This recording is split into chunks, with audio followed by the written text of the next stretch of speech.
Now, moving on to the next part of my presentation, I want to talk about myelodysplastic syndrome. So, patients with clonal hematopoiesis, which is the somatic mutations in your bone marrow, they can progress into myelodysplastic syndrome.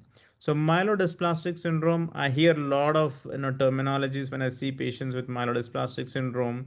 Some patients describe or they were told that their bone marrow is dysfunctional or their bone marrow is failed, and that's why they developed this condition.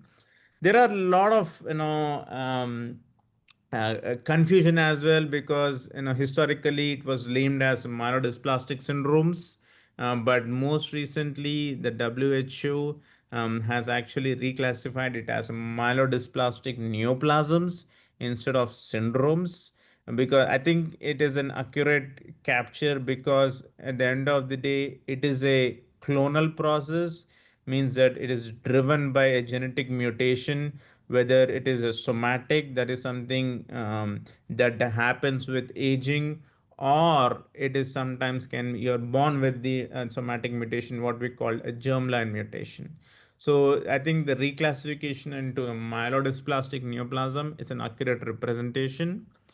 And what we see and the way we diagnose myelodysplastic neoplasms is presence of something called morphologic dysplasia, which is nothing but the cells look different than normal, or otherwise called as a funny looking cells under the microscope, and that can cause impaired blood production, including anemia, thrombocytopenia, or neutropenia. In other words, a low hemoglobin, low platelet count, as well as low neutrophil count, which can put you at risk of development of symptoms of shortness of breath when you have low hemoglobin, when you have low platelet count, you can are at risk of development of bleeding, and when you have low neutrophils, you are at risk of development of infections.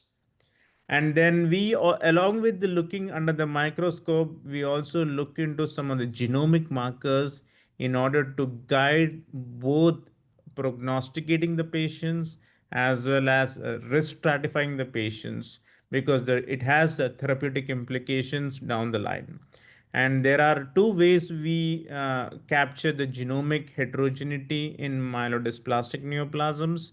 One being is something called karyotypic abnormalities, as shown in the slide here. These are the chromosomal changes which sometimes guide in treatment decision. And the other thing we include is the genomic abnormalities. These are the same genetic mutations which we see in patients with clonal hematopoiesis.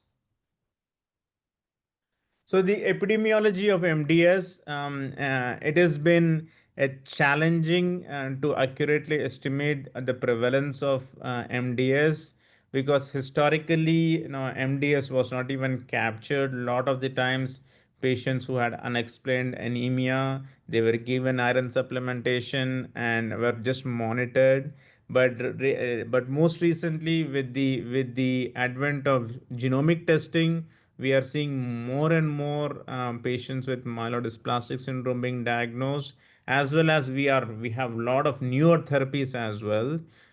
So I think with that advent of genomic testing, there is a lot of patients who are being diagnosed with myelodysplastic syndrome historically were misclassified. So, as I alluded earlier, there can be inherited genomic abnormalities as well, which is something you are born with, and that can predispose you to development of blood cancers such as myelodysplastic syndrome, or the mutations are something you are acquire as you age. And there are a specific category of inherited